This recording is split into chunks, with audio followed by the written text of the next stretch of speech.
जनहित संकल्प पार्टी द्वारा न्याय यात्रा कल चुनार में निकाली जाएगी।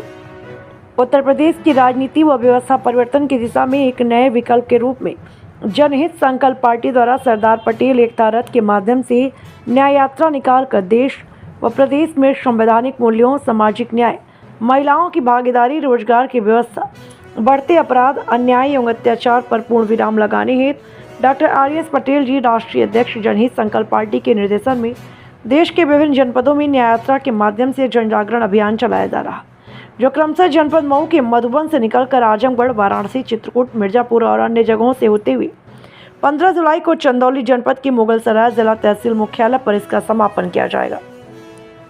इसी क्रम में मिर्जापुर जनपद के चुनार विधानसभा अंतर्गत न्याय यात्रा का शुभारंभ डॉक्टर आर.एस. पटेल जी, राष्ट्रीय अध्यक्ष, जनहित संकल्प पार्टी द्वारा यात्रा रथ पर लगे लौहपुरुष सरदार वल्लभ भाई पटेल की प्रतिमा पर माल्यार्पण कर तथा हरी झंडी दिखाकर किया जाएगा। यह यात्रा मिर्जापुर जनपद के चुनार विधानसभा में नारायणपुर, पटेल, त्रिमुहानी से निकलकर परसौधा, कैलहट, जमुई होते हुए राजरतन लॉन चुनार में गोष्ठी के पश्चात पदयात्रा के माध्यम से चुनार तहसील पर उप जिलाधिकारी महोदय को ज्ञापन के साथ न्याय यात्रा का समापन किया जाएगा। इसमें तमाम मांगे शामिल की गई। संकल्प पार्टी लड़ रही है, इसलिए हमें इस यात्रा में आना चाहिए और इस तरह से कल ऐतिहासिक यात्रा होगी चुनार में और चुनार की जनता ये बताएगी कि सच में बाबू यदुनाथ सिंह की जो क्रांतिकारी सोच थी, जो उनका एक नारा था तू जमाना बदल, उस तू जमाना बदल नारे के कॉन्सेप्ट को हकीकत में बदलने के लिए एक नई क्रांति का उदय होगा। वो कल आपको दिखाई देगा चुनार में। और चुनार में सरदार पटेल, नारायणपुर सरदार पटेल प्रतिमा पर आदरणीय राष्ट्रीय अध्यक्ष जी डॉक्टर आर.एस. पटेल जी माल्यार्पण करेंगे। माल्यार्पण करने के बाद वो यात्रा हमारे प्रभारी महोदय आदरणीय मुन्ना भाई ने बताया कि परसौधा, कैलहट, जमुई होते हुए हम इस राजरतन लॉन में आएंगे, एक ज़बरदस्त गोष्ठी करेंगे और लोकल मुद्दे को भी उठाएंगे। जैसे अभी हमारे सुनील जी ने कहा, एक बड़ा मुद्दा है इस चुनार के अंदर जिसको आप लोगों को फिर पुनः डाल दें वो नॉलेज में कि Sardar Patel musical park, Asia का वो सबसे बड़ा पंप कैनाल नारायणपुर, जहाँ करोड़ों रुपए फूकने के बाद मुझे लगता है 1991 में माननीय ओम प्रकाश जी सिंचाई मंत्री हुआ करते थे, तमामों दर्जनों डिपार्टमेंट हुआ करते थे उनके, तो उन्होंने ये उसकी नींव रखी थी।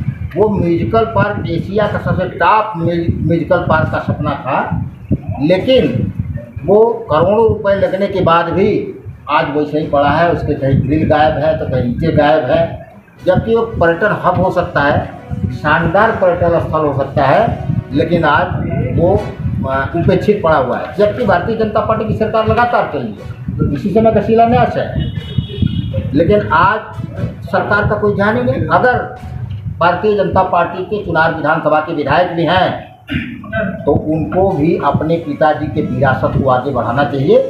ऐसा मेरा सोच है कि कोई भी लड़का, कोई भी व्यक्ति, कोई भी पुत्र अपने पिता की विरासत को आगे बढ़ाता है, उसे और डिमोलाइज नहीं करता। उनका ध्यान भी वहाँ जाना चाहिए, लेकिन नहीं है। वहाँ ध्यान गया हमारे आदरणीय मुन्ना मैनेजर साहब का, वो यहाँ विधानसभा के प्रभारी, ये सर पोस्टमार्टम हाउस तैयार है। हाँ, वो चला नहीं, हाँ चला रहा, उस पर भी कहना चाहेंगे। उस पर पोस्टमार्टम हाउस का पत्रकार महोदय ने आपने सवाल किया, उसके लिए हमने आंदोलन किया था। सरदार सेना के माध्यम से मेरा आंदोलन लिया हुआ था, आप सारे लोग जानते हैं। उसे तत्काल चालू कराया जाए। उससे पूरा अफरा तफरी पूरे चुनार के अंदर मचा हुआ है। लोगों को इस गर्मी, चिलचिलाती गर्मी में किसी के साथ बद घटना न हो, लेकिन होती है उससे बुरी स्थिति तो परिजनों की होती है।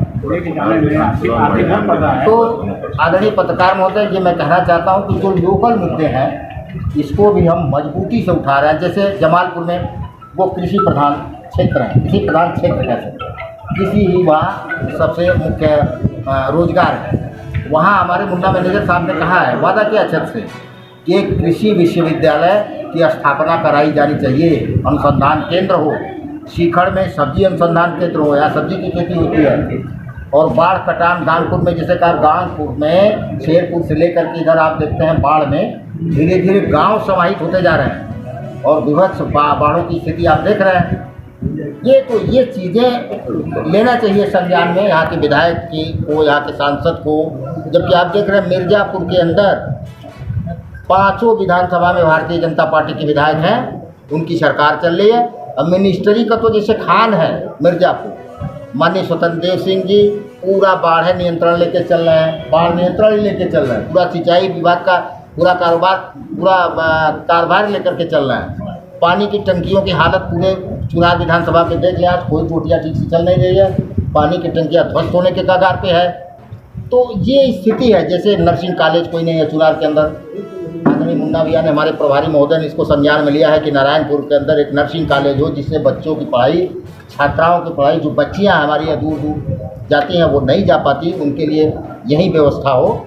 तो इस तरह की व्यवस्था, इस तरह के मिशन के तहत हम काम कर रहे हैं चुनार के अंदर। वो कल की यात्रा पूरे जिले को, पूरे प्रदेश को ये बताएगी कि चुनाव बदलाव की ओर अग्रसर हो चुका है। बाबू जगन्नाथ सिंह की क्रांति पुनः अपने उफान पे दिखाई देगी, वो कल सारे लोग जान जाएंगे।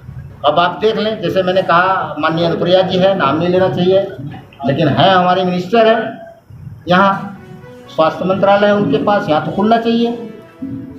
आशीष जी हैं, ये मिनिस्टर हैं वो IT सेक्टर के, लेकिन यहाँ क्या है, कहीं को चुनार के लिए तो किसी का फोकस है नहीं। चुनार तो जैसे विरासत में वो ट्रांसफ़र होता है, जैसे खतौनी ट्रांसफ़र होता है, क्या कहते हैं उसको, वो वरासत, ये वरासत होते जा रहा है। तो जो वरासत का क्रम माननीय मुन्ना